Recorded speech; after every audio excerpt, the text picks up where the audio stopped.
Pacifica, this is Democracy Now! There's nothing partisan or political about protecting dreamers. Yet our dreamers hang in limbo with a cruel cloud of fear and uncertainty above them. The Republican moral cowardice must end. Congress votes to end a brief government shutdown, but the spending bill offers no protection for dreamers, the young undocumented immigrants. We go to Korea for the latest on the opening ceremonies at the Olympics.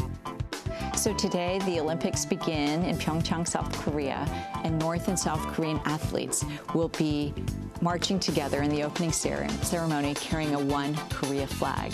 This is extraordinary. We would have never imagined this a month ago as tensions reached a boiling point.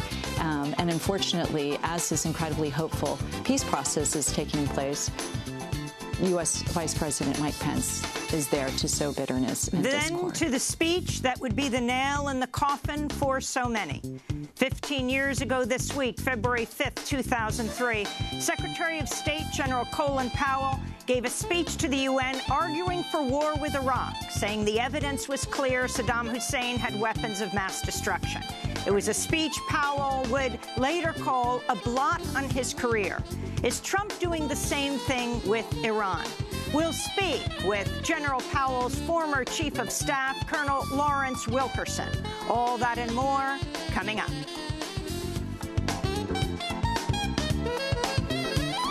Welcome to Democracy Now!, democracynow.org, The War and Peace Report. I'm Amy Goodman. Congress has given final approval to a massive budget bill that will add thousands of billions of dollars in military and domestic spending over the next 2 years, without an agreement to protect young undocumented immigrants. The deal was reached in the early morning hours after a delay by Kentucky Republican Senator Rand Paul extended debate past midnight, leading briefly to a federal government shutdown, the second in recent weeks. This is Senator Rand Paul. We have a 700-page bill that no one has read that was printed at midnight. No one will read this bill. Nothing will be reformed. The waste will continue, and government will keep taking your money irresponsibly and adding to a $20 trillion debt. The bill failed to meet the demands of immigrant rights groups and many Democrats who wanted protection for young undocumented immigrants as part of any spending agreement. The House vote was 240 to 186 this morning. Among those voting no was New York Congressmember Nydia Velázquez, who tweeted, quote, "My decision wasn't easy, but we are elected to take tough votes, and leaving dreamers behind is simply unacceptable." Despite her opposition and a no vote from Democratic Minority Leader Nancy Pelosi, 73 House Democrats voted yes and helped the measure pass. We'll have more on the congressional budget agreement and the fight to protect dreamers after headlines. On Wall Street, the Dow Jones stock market index fell by more than 1,000 points Thursday, in the second major loss for U.S. stocks in a week. The tumble brought stock prices down by over 10% in what economists officially call a correction. Shares in Asian and European stock markets were also sharply down. In Pyeongchang, South Korea, the 2018 Winter Olympics have opened with North and South Korean athletes marching together. The Games are seen as a pivotal moment for relations between the two countries, who have been officially at war since 1950. In an effort to de-escalate tensions on the Korean peninsula, North Korea has sent a 500-person delegation of athletes, musicians, and performers to the Olympics. North Korean leader Kim Jong-un's influential sister attended today's opening ceremony and shook hands with South Korean leader Moon Jae-in. The pair are scheduled to have lunch together. But as the peninsula tries to de-escalate the threat of nuclear war, Vice President Mike Pence has warned the U.S. is slated to impose another round of sanctions against North Korea. We'll have more on the 2018 Winter Olympics and tensions on the peninsula later in the broadcast. Meanwhile, the vice president's office is denying that Vice President Pence offered to meet with openly gay U.S. men's figure skater Adam Rippon, calling a report in USA Today fake news. The report was authored by journalist Christine Brennan, who spoke on PBS NewsHour about her recent interview with Adam Rippon. Many things, including Mike Pence being the delegation leader for the U.S. at the opening ceremonies. And Adam Rippon said that he goes, Mike Pence, the same Mike Pence who funded gay conversion therapy, he said, I'm not buying it, and was very critical of Pence and President Trump. The White House said Thursday it mishandled the case of Rob Porter, who resigned as staff secretary this week after two of his ex-wives accused him of verbal and physical abuse. This is Deputy White House Press Secretary Raj Shah.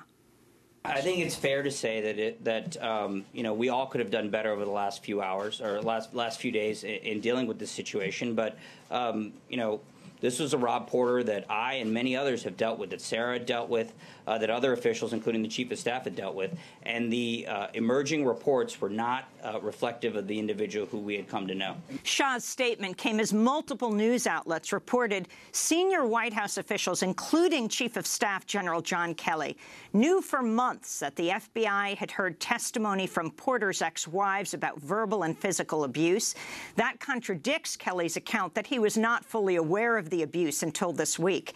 Kelly initially supported Porter, describing him in a statement as a, quote, man of true integrity and honor. The statement was reportedly drafted in part by White House Communications Director Hope Hicks, who's in a romantic relationship with Porter. Porter stepped down Wednesday after The Intercept published photos of his first wife, Kobe Holderness, showing her with a black eye she says she suffered when Porter punched her during a trip to Italy in 2005. The photos released came as Porter's second wife, Jennifer Willoughby, also went public to detail abuse. This is Willoughby speaking with The Washington Post. I did know that my marriage was bad.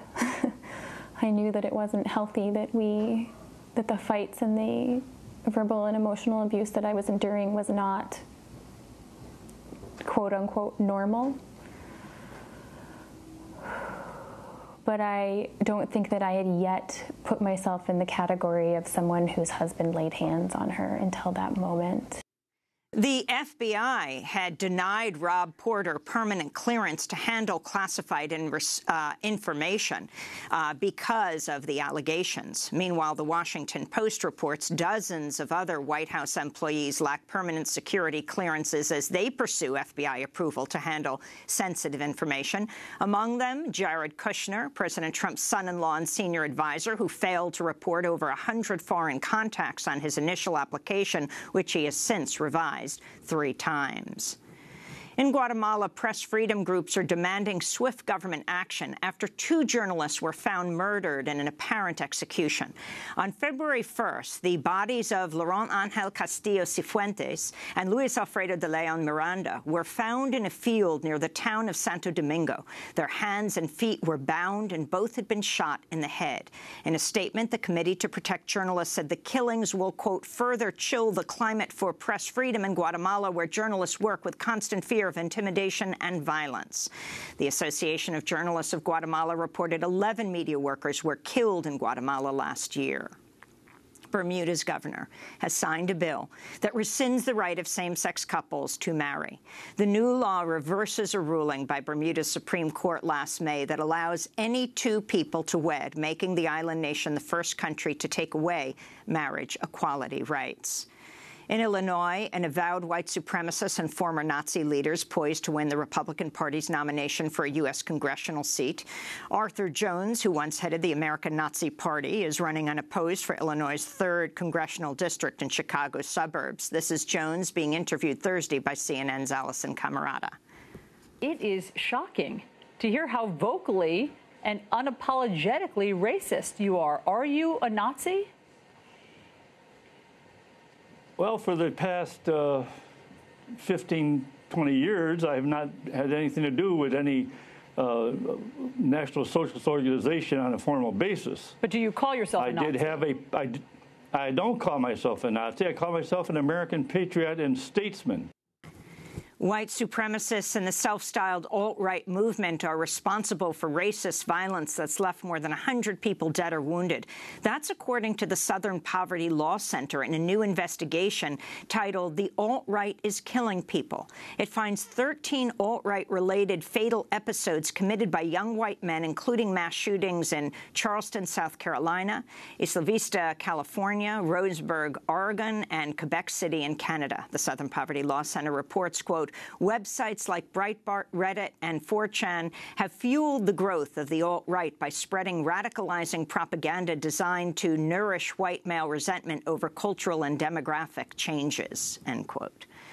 Ohio's Attorney General filed suit against chemical company DuPont on Thursday, charging the company with illegally dumping a toxic chemical from its Washington Works plant into the Ohio River for decades. The suit charges DuPont released the chemical, which is used in Teflon coating, even though it knew of the dangers of PFOA, also known as C8, which has been linked to cancer, thyroid disease, high cholesterol, and low birth weight in babies. The Ohio lawsuit comes as the Environmental Protection Agency ordered DuPont to test water near its Washington Works plant for another chemical, Genex, which was billed as a replacement for C8, but which is linked to many of the same health problems.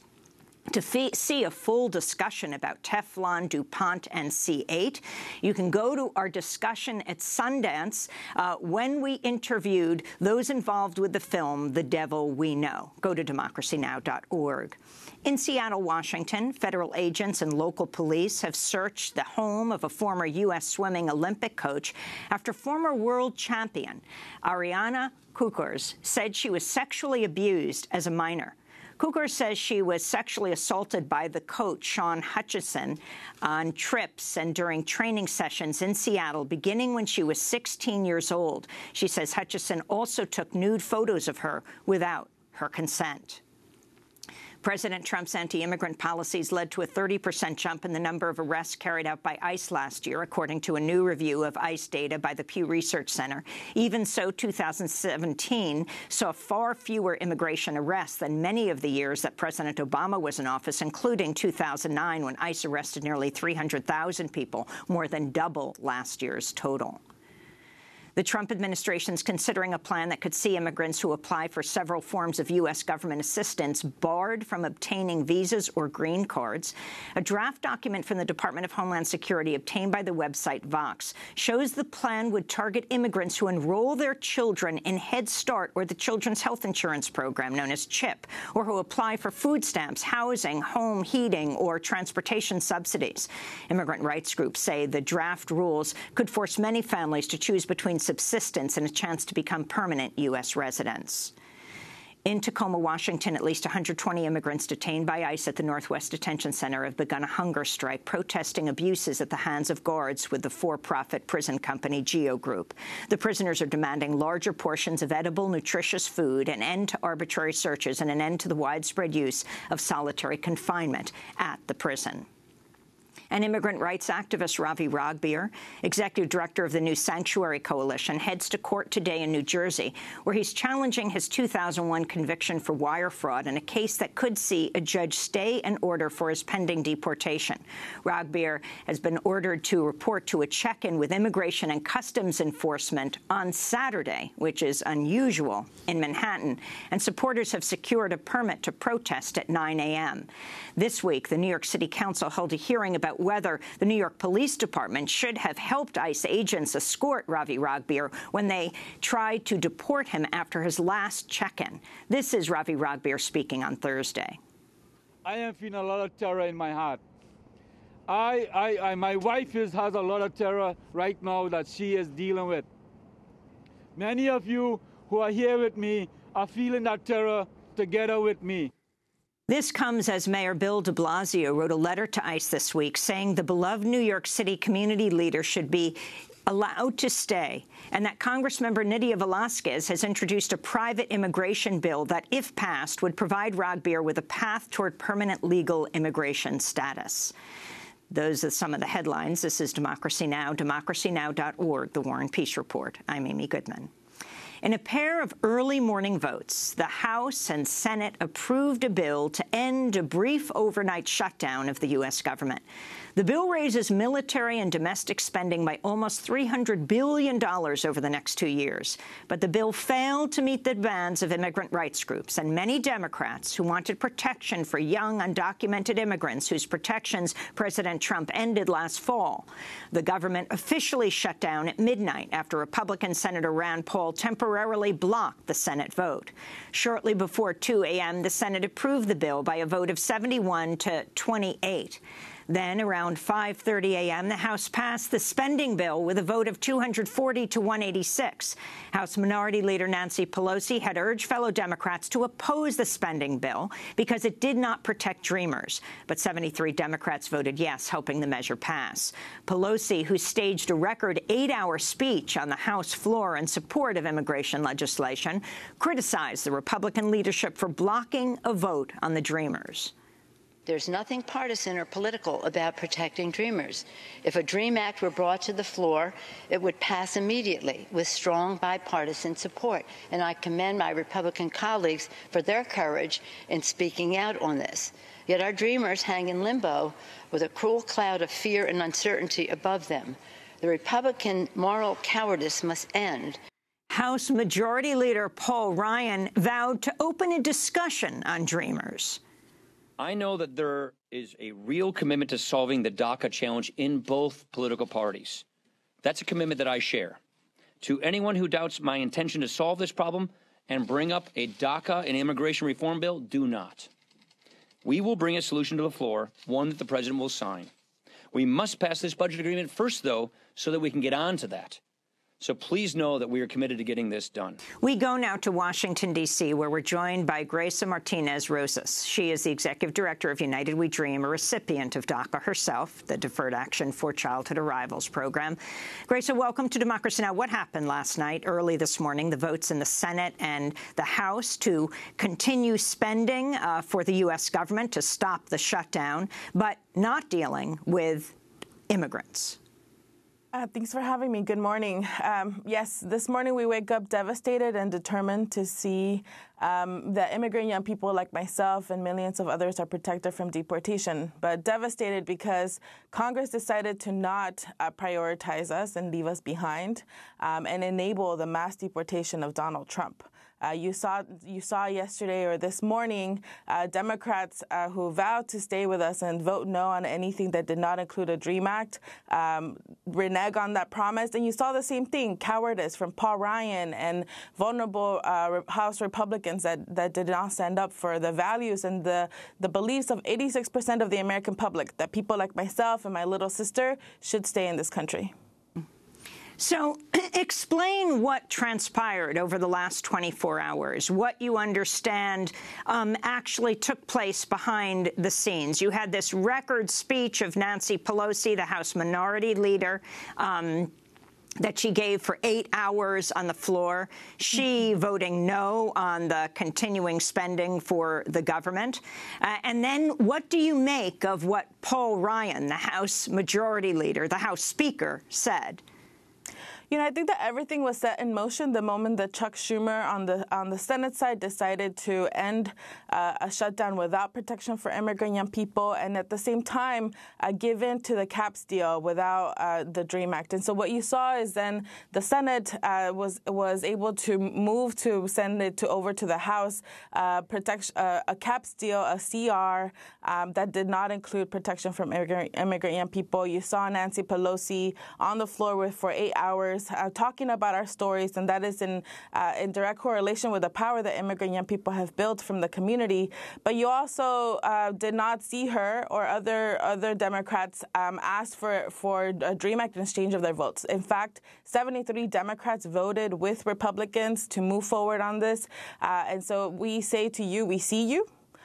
We will not forget. And to those Democrats and some Republicans, like Ileana Ros-Lehtinen, that decided to elevate and to prioritize our lives and vote no on something without a resolution, we also see you and we say thank you. White House Chief of Staff General John Kelly blasted young immigrants as lazy, telling reporters there are 690,000 official DACA registrants, and the president sent over what amounts to be 2.5 times that number to 1.8 million. The difference between 690,000 and 1.8 million were the people that some would say were too afraid to sign up. Others would say they were too lazy to get off their asses, but they didn't sign up. Kelly said. This is right before he's come under fire for fully lauding the staff secretary in the White House, very close to President Trump, John Porter, for who is now under fire for beating up his 2 wives. You know, I think that this is yet another signal of the pattern of racism, honestly, and disrespect to young people, people of color, immigrants in this country. I think that General Kelly has seen, or may not have seen, the thousands of immigrant young people that have taken over the Hill and that have been in action for the last couple of months. But I want to say one thing very clear. This Donald Trump administration, they have a clear agenda of wiping immigrant young people and our families from this country. They have a concerted strategy to either deport us or lock us away for profit. And anything and anyone that does not stand in the way of that is an enabler of a white supremacist agenda, and we will not forget. And I want to talk directly now to immigrant young people that might be hearing this and the 86% of the American public that is with us, and to say that at United We Dream, we are committed to defending our democracy, we are committed to win, and we are committed to making sure that Donald Trump does not continue to separate families. On Wednesday, Capitol Police arrested immigrant rights activists who held a nonviolent civil disobedience action inside the Senate rotunda. Members of the United We Dream coalition were demanding Congress pass a Clean Dream Act without additional funding for President Trump's expanded border wall or other anti-immigrant measures. This is one of the activists speaking after the arrests.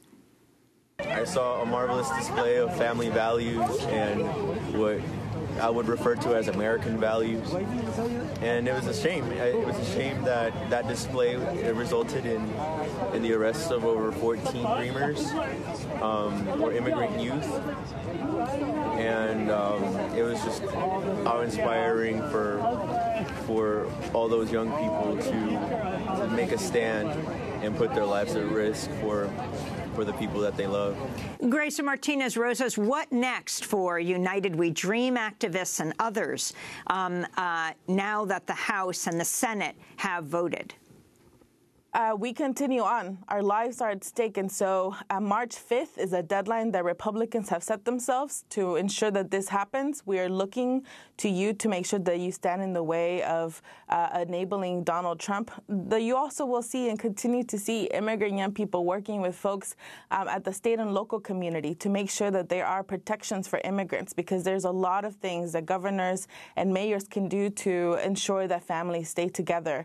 But one thing is clear. United We Dream has a proven track record of ensuring that we transform devastation and fear into action and into change. And so I think you'll see immigrant young people continuing to lead the way in defending our democracy.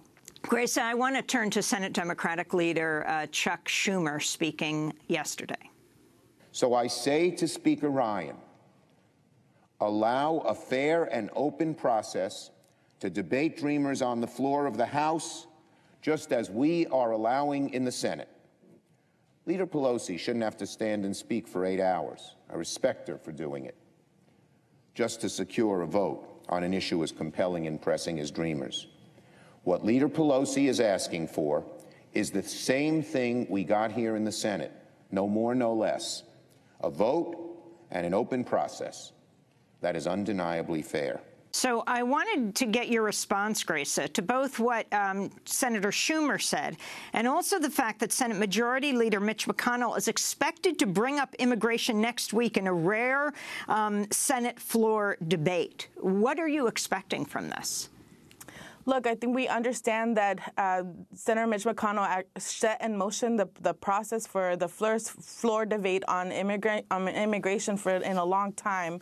I think that you'll see a lot of partisan positioning. A lot of people putting up amendments that are going to make each other uncomfortable. And in the balance hangs my life and the life of immigrant young people all across the country. And so, our response to Republicans is that there has been a firm pushback against the White House framework that aims to dismantle our immigration system. It aims to add more enforcement into our communities, and that has been clearly rejected by immigrant rights communities. I think that at United We Dream, we are clear that we continue to demand a DREAM Act that does not harm people to help us. We continue to be committed to this country and to our democracy, and we will not allow ourselves to be used as bargaining chips in this process. Grace, so what does this mean personally for you? You are a DACA recipient. What does that mean right now? Now that Trump has ended DACA, is it ending in March? Everything is so unclear at this point. It was Trump killed DACA, and my little sister's DACA expires in August of this year. I don't have anything to bring to her right now to bring her comfort and to tell her that she'll be able to be okay and safe. She lives in the state of Texas where there are racist policies like SB 4 that track young brown people like my little sister. And so I think that what is at stake for me is my heart. What's at stake for me is my belief in this democracy. And hopefully, I know for sure that we shall overcome and that my little sister and I will live safe. And I'm not going to stop until we get there. I want to thank you very much for being with us. Grace Martinez-Rosas, Advocacy Director for United We Dream. This is Democracy Now! When we come back, we go to the Olympics in Korea. Stay with us. 오빤 강남 스타일 강남 스타일 낮에는 따사로운 인간적인 여자 커피 한 잔에 여유를 아는 품격 있는 여자 밤이 오면 심장이 뜨거워지는 여자 그런 반전 있는 여자 너는 선호해 낮에는 너만큼 따사로운 그런 선호해 커피 식기도 전에 원샷 때리는 선호해 밤이 오면 심장이 터져버리는 선호해 그런 선호해 아름다워 사랑스러워 그래 너 그래 바로 너 아름다워 사랑스러워 그래 너 그래 바로 너 지금부터 갈 때까지 가볼까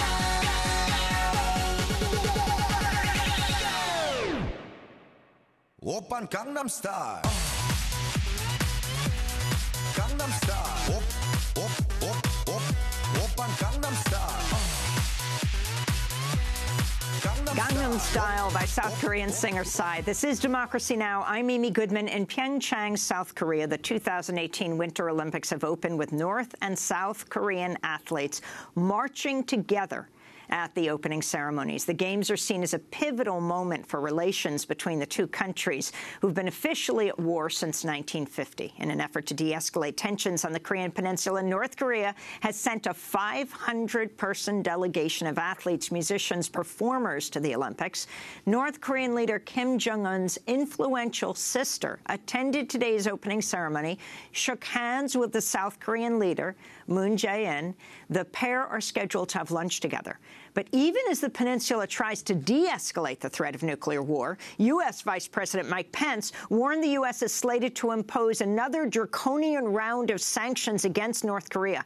Pence is leading the U.S. delegation during today's opening ceremony and will reportedly attend the Games with the father of Otto Warmbier, the American college student who died after being imprisoned in North Korea. This is Pence speaking Thursday. Allow me to just assure you and the people of South Korea that the United States of America will continue to stand shoulder to shoulder in our effort to bring maximum pressure to bear on North Korea until that time comes when they finally and permanently and irreversibly abandon their nuclear and ballistic missile ambitions. South Korean President Moon Jae-in held a meeting with Pence in Seoul soon after he arrived in South Korea. This is Jae-in speaking on Thursday. I would like to make an effort to use this opportunity as much as I can to bring North Korea back to the dialogue table for the North's denuclearization and to build peace on the peninsula. I always emphasize that the most important thing in this process is the airtight cooperation between South Korea and the United States. And I think this moment, being with Vice President Pence, shows the cooperation firmly. Well, for more, we're joined by Christine An, the founder and international coordinator of Women Cross DMZ, a global movement of women mobilizing to end the Korean War. Christine An, it's great to have you with us, actually, in studio today. So talk about the significance of what's happening as we speak in South Korea. A 500-person North Korea delegation marching together with South Korea hasn't happened since 2006. It's extraordinary. I mean, they just, and I think just happened, you know, within the past hour, North and South Korean athletes marched into the opening ceremony of the Olympics carrying a One Korea flag. Apparently, the entire stadium just broke out in applause. You know, it's just hugely momentous moment that we're in right now. And the only person that didn't allegedly clap was, of course, you know, U.S. Vice President Mike Pence. Pence, who leads the U.S. delegation. And talk about what he has done, first going to Japan with Shinzo Abe and making the announcement that as North and South Korea come together, at least for these Olympics, the U.S. is imposing more draconian sanctions against North Korea. Yeah, I mean, just the irony is so deep to be stopping in Tokyo, meeting with Shinzo Abe, who, you know, whose grandfather was a Class A, you know, war criminal that, you know, hunted down North Korean independence fighters, and to have Shinzo Abe, a former, you know, from Japan, a former colonial occupier of Japan, be with the United States, who is basically throwing shade at this incredible inter-Korean peace process, and to say that we are going to just continue this policy of maximum pressure to force North Korea to denuclearize. I mean, that clearly isn't working, and what we do see is it having extraordinarily negative consequences for civilians in North Korea. So, you know, it feels like there is this incredible, the winds of peace blowing across the DMZ, and then, of course, this like very dark cloud hovering over Washington, D.C. that is, you know, really trying to derail this hopeful inter-Korean peace process. And you have North and South Korea forming a joint women's hockey team? It's extraordinary. I mean, what about Moon Jae-in having lunch with Kim Yo-jong, the influential sister of Kim Jong-un? They just shook hands. Right. It's the first time that a member of the Kim family has stepped foot on South Korean soil. And, you know, she's not just like a figurehead. I mean, my understanding is that Kim Yo-jong is, you know, she's in charge of the light industries in North Korea. So she wields tremendous influence over the country's economy. And, you know, I hope that I hope that they are able to talk about future developments. And, you know, it has been signaled that North Korea will receive, or that North Korea will send an invitation to Moon Jae-in to go to Pyongyang later this year. The Washington Post reports the White House's original choice for U.S. ambassador to South Korea is no longer expected to be nominated after he privately expressed disagreement with President Trump's North Korea policy. Can you talk about this nominee, Victor D. Cha? Victor Cha is, I mean, what worries me so much is that Victor Cha is pretty well known to be pretty much a hawk. I mean, he's pretty hard-line to the right. He served under the George W. Bush administration. He's a professor at Georgetown. And, you know, what frightens me is that his nomination to become the next South Korean, you know, U.S. ambassador to South Korea is because he opposed this bloody nose strike. And that signals to me that the Trump administration is very much making plans to wage a preemptive strike on North Korea. I want to turn to President Trump's recent State of the Union. North Korea's reckless pursuit of nuclear missiles could very soon threaten our homeland. We are waging a campaign of maximum pressure to prevent that from ever happening. Past experience has taught us that complacency and concessions only invite aggression and provocation. I will not repeat the mistakes of past administrations that got us into this very dangerous position. We need only look at the depraved character of the North Korean regime to understand the nature of the nuclear threat it could pose to America and to our allies. So that's President Trump's State of the Union, where the North Korean defector Ji Sung-ho was also honored. Christine Ahn. Yes, I mean, you know, as I watched that State of the Union speech, all I could think was this is so reminiscent of George W. Bush's, you know, Axis of Evil speech, where he basically sought to lay the moral grounds for a U.S. invasion of Iraq.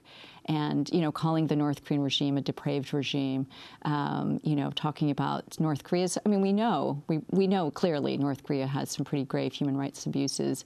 But, you know, to kind of take the suffering of whether it's the family of Otto Warmbier or the North Korean defectors. The father of right, Warmbier. Absolutely, is, you know, basically, you know, using them for their political agenda. And I think that what worries me is, you know, they're trying to build and convince the American people that the liberation, quote unquote, liberation of North Koreans is very much tied to the preservation of America's freedom. I mean, it's, you know, there's no historical context. There's no recognition that the conditions facing so many North Korean people have very much to do with a long history of U.S. economic blockade and aggression that has obviously enabled the country to have the people rally around the Kim regime. Talk about who Ji Sung-ho is, this North Korean defector who was honored at the State of the Union. He's a North Korean defector. He, you know, obviously, just as, you know, tens of thousands and hundreds of thousands of North Koreans suffered under the famine, you know, which there was, you know, inadequate food. His financier, Thor Halvorsen? Is Thor Halvorsen. Actually, Tim Shorrock, who's a, you know, renowned journalist for The Nation, just wrote a piece that's up today about the kind of, you know, some shady back-channel dealings, and that Thor Halvorsen of the Human Rights Foundation, who has this history. I believe his family was part of the attempted coup of Hugo Chavez in Venezuela, and is financed, backed by very right-wing funders, and has been part of a very right-wing campaign. They try to send balloons, and even during the Park Geun-hye administration, which is a, you know, very conservative administration, they had asked them, please don't do this, you know, whether they're sending Bibles by balloons or other provocative material that North Korea views as a threat. You know, I think that there is a very concerted effort to try to use defectors to portray a certain narrative about North Korea that sometimes, you know, is on shaky ground. Last month, you talked about the suffering of the people of North Korea. UNICEF, the United Nations Children's Fund, warned tens of thousands of North Korean children face potential starvation as sanctions slow the delivery of humanitarian aid. UNICEF's Manuel Fontaine said, quote, "We are projecting that at some point during the year, 60,000 children will become severely malnourished. This is the malnutrition that potentially can lead to death. It's protein and calorie malnutrition. So the trend is worrying. It's not getting any better," he said. Yeah, I mean, I think we're presented with kind of two false scenarios. I mean, or you know, the way that the Trump administration is saying, okay, we have this military option, which is the bloody strike, or, you know, the preventive war that McMaster is advocating for. And then, but we are on a diplomatic track. Well, this is not a diplomatic track when it basically includes more and, you know, more draconian sanctions that is not achieving the aim, which is the denuclearization of North Korea, but it is achieving the aim of hurting ordinary civilians, you know, children, women. And, you know, I think that we have to be very vigilant, because what we're going to see is the Trump administration say, okay, we tried this diplomatic path of maximum pressure, but that didn't succeed. So the only option that's left is the one of the military one. So talk about how South Koreans feel about unification and also young people. Well, I think it's mixed. I mean, obviously, they see what happened between East and West Germany. I'd say the young people grew up under a generation after the 1997 IMF crisis. And so they've seen their parents suffer, grew up with a lot of economic insecurity and instability. And so, you know, I would say that there is a desire for the eventual reunification of Korea. And I think seeing the two Koreas march together under one Korea flag, you know, we can't underestimate the power of that. I mean, a country that was, you know, divided by Cold War powers, and that remains still in a state of war because there has not been a peace treaty. And so, you know, I think that what we know, whether it's a mixed response about how Koreans feel about reunification, they don't want a new Korean war. And more South Koreans are worried about Donald Trump than they are about Kim Jong-un. And so, you know, I think that the Olympics is presenting a very hopeful opportunity. Hopefully that is the beginning. But obviously, a lot of this depends upon the U.S. Christine Ahn is the founder and international coordinator of Women Cross DMZ, a global movement of women mobilizing to end the Korean War. When we come back, we go back 15 years this week to an infamous speech that then Secretary of State General Colin Powell gave at the UN, which helped to begin the U.S. invasion of Iraq. 15 years later, are we seeing this kind of rhetoric again towards Iran? Stay with us.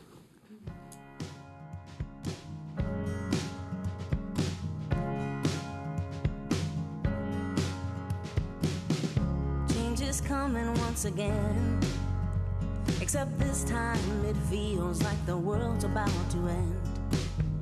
White-robed devils in plain sight, angry protests in the streets night after night, and it weighs heavy on my mind. Why are we so quick to run backwards after all this time? But I won't let it change my heart.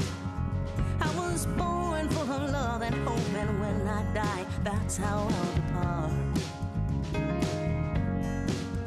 And when you find yourself incapable of seeing eye to eye, remember when they go low, we go high.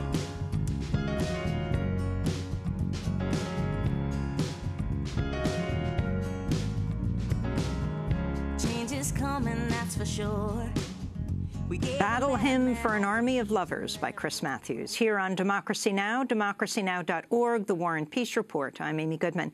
We turn now to look at the growing threat of war against Iran. In recent weeks, senior members of the Trump administration have repeatedly tried to churn up U.S. support for a war against Iran, while President Trump has reiterated his threats to pull the U.S. out of the landmark 2015 Iran nuclear deal. Last month, President Trump issued a waiver to prevent the reimposition of U.S. sanctions against Iran, but warned he would not do so again unless the nuclear deal is renegotiated. The waiver must be reissued every 120 days to avoid the sanctions from kicking back in. His warning came after U.S. Ambassador to the United Nations Nikki Haley spoke at the Anacostia Bowling military base in Washington, D.C., in front of pieces of metal she claimed were parts of an Iranian-made missile supplied to the Houthis in Yemen, which the Houthis allegedly fired into Saudi Arabia. This is Ambassador Haley speaking December 14th. Behind me is an example of one of these attacks. These are the recovered pieces of a missile fired by Houthi militants from Yemen into Saudi Arabia. The missile's intended target was the civilian airport in Riyadh, through which tens of thousands of passengers travel each day. I repeat, the missile was used to attack an international civilian airport in a G20 country. Just imagine if this missile had been launched at Dulles Airport or JFK, or the airports in Paris, London, or Berlin. That's what we're talking about here. That's what Iran is actively supporting. Weapons experts widely criticized Ambassador Haley's speech, saying the evidence was inconclusive and fell far short of proving her allegations that Iran had violated a UN Security Council resolution. But to our next guest, Haley's claims were not only inconclusive, They were also oddly reminiscent of the false claims about weapons of mass destruction the George W. Bush administration used to sell the public on the war with Iraq. Colonel Lawrence Wilkerson served as Chief of Staff to Secretary of State Colin Powell from 2002 to 2005, during which time he helped prepare Powell's infamous speech to the UN claiming Iraq had weapons of mass destruction. Powell's speech was given 15 years ago this week, February 5th, 2003. One of the most worrisome things that emerges from the thick intelligence file we have on Iraq's biological weapons is the existence of mobile production facilities used to make biological agents.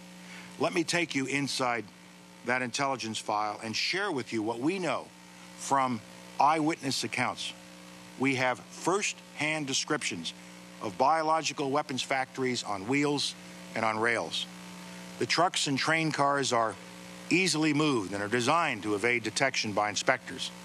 In a matter of months, they can produce a quantity of biological poison equal to the entire amount that Iraq claimed to have produced in the years prior to the Gulf War. That was then Secretary of State General Colin Powell speaking February 5th, 2003 before the UN Security Council. Colonel Lawrence Wilkerson, his chief of staff, has since renounced this speech, which he helped write. Well, his new op-ed for the New York Times is headlined, "I helped sell the false choice of war once. It's happening again." Colonel Lawrence Wilkerson, welcome back to Democracy Now!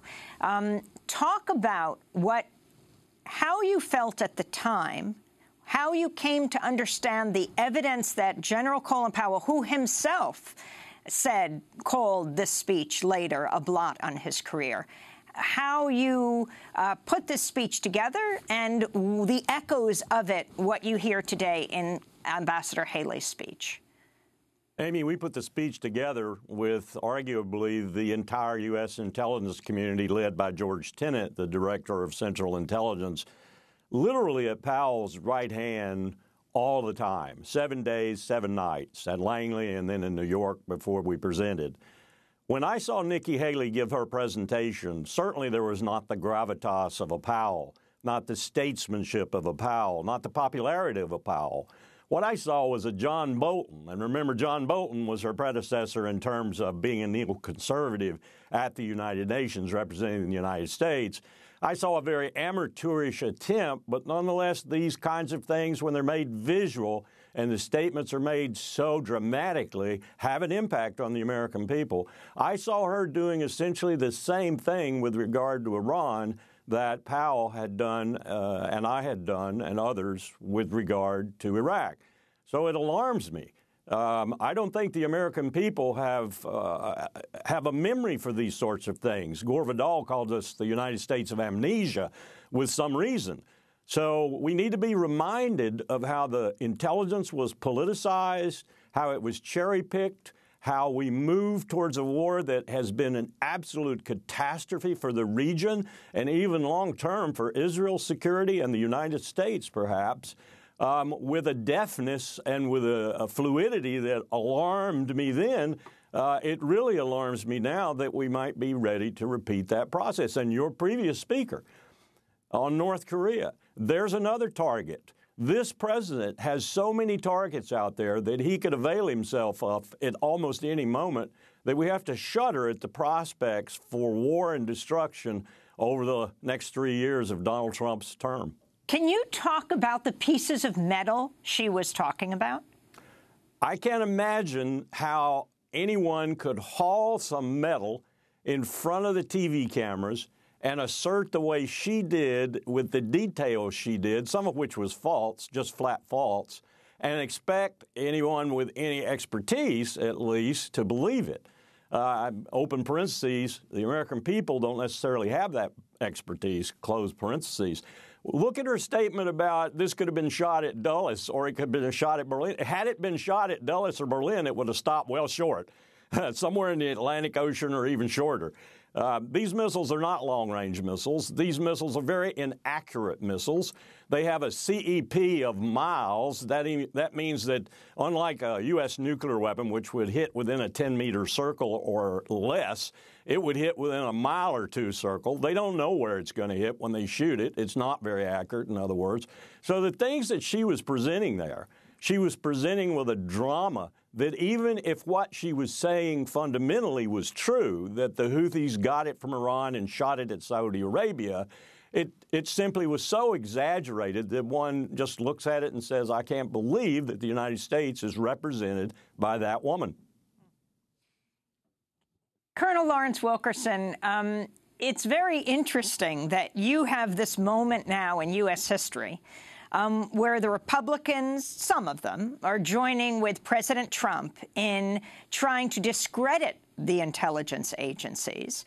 And yet you go back to 2003 when you have a fierce criticism of the intelligence agencies, saying they were being used to politicize information, which oddly is what President Trump is saying in a very different context.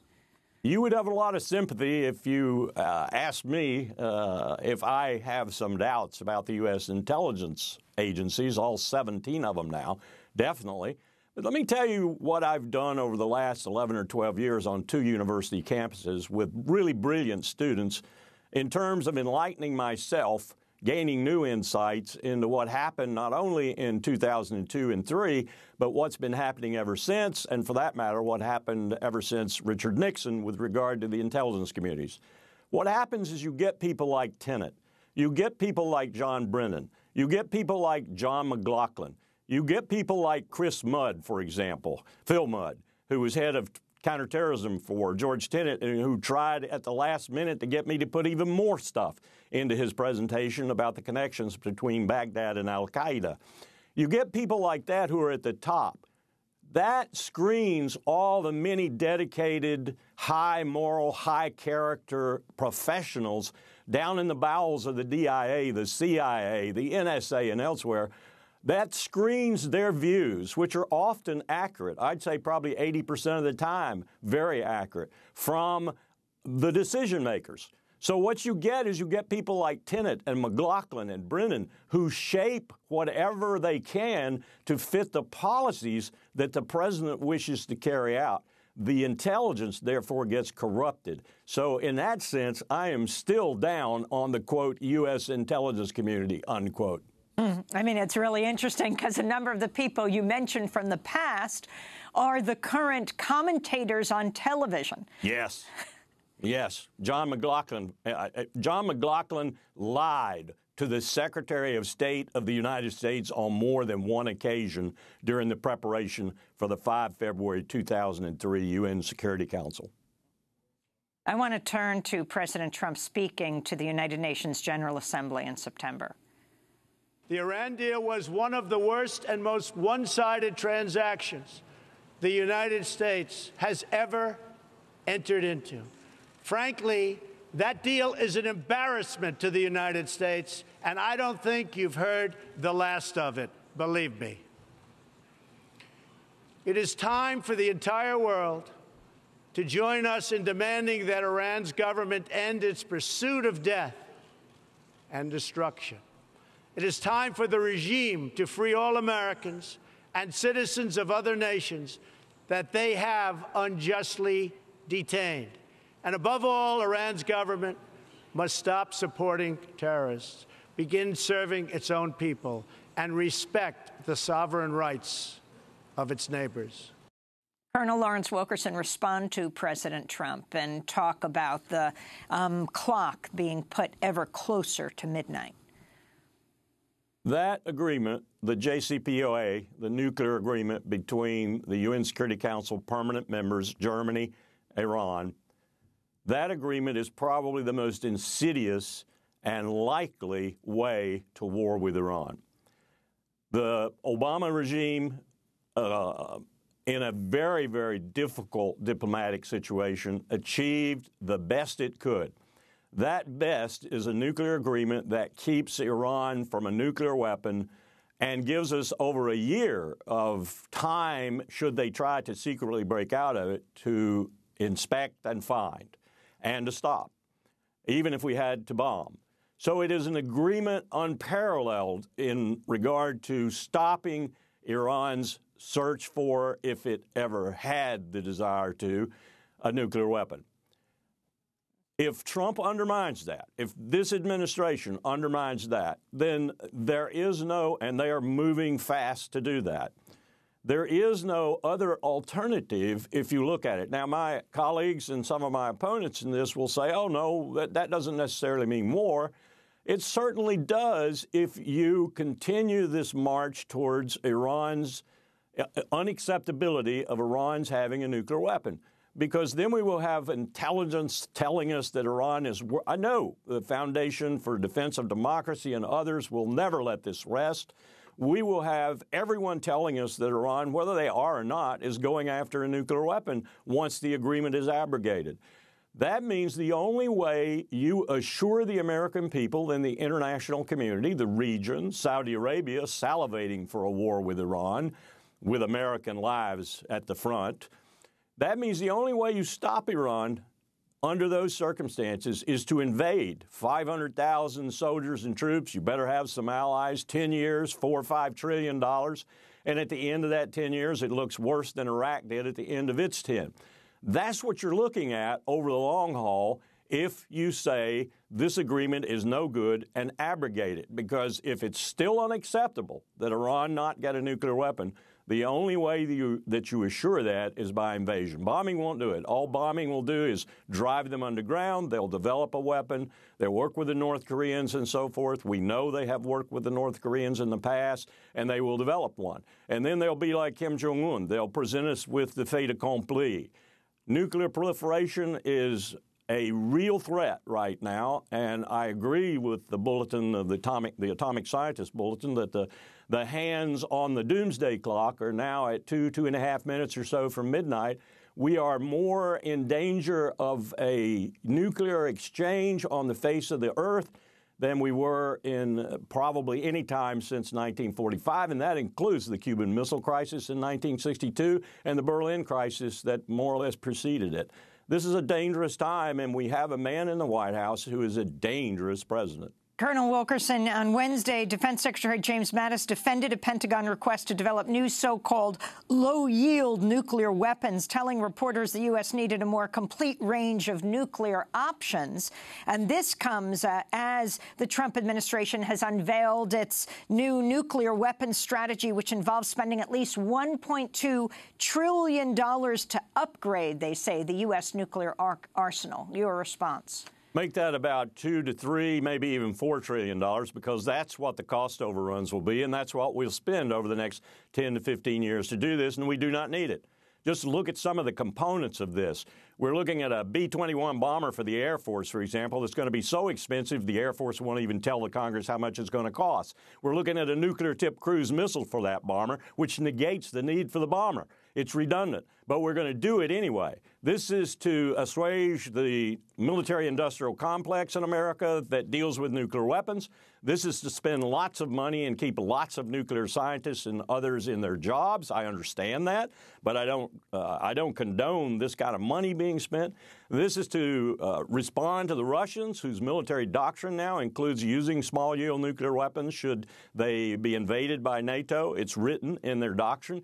This is to further perturbate the situation with the Chinese, who are taking Mao Zedong's nuclear philosophy and throwing it out the window and thinking, oh, maybe we better build lots more nuclear weapons so we can ride out a first strike and retaliate. This is all because of the United States. It's all because of what's happening in the world post-Cold War that we all thought was going to be more peaceful and is turning out to be more catastrophically Colonel Wilkerson, dangerous. Trump just tweeted, just signed bill. He's talking about the spending bill. Our military will now be stronger than ever before. We love and need our military and gave them everything and more. First time this has happened in a long time. Your last 10-second response. Not the first time. Ronald Reagan did it, 82, 83, 84, and he did it on politicized intelligence about the Soviet Union. We knew it was falling apart at that time, but that didn't go along with his arms buildup. That's exactly what Trump is doing, and he's using the military to gain more votes. Well, I want to thank you so much for being with us. Colonel Lawrence Wilkerson served as the Chief of Staff of the Secretary of State of Colin Powell from 2002 to 2005. That does it for our show. Very happy birthday to Mohammed Tajin. Democracy Now! Produced by Mike Burke, Renee Feltz, Dina Guzder, Nermeen Sheikh, Carla Wills, Laura Goddesdiener, Sam Alkoff. Check us out on Facebook, Roku, Instagram, and more. I'm Amy Goodman. Thanks for joining us.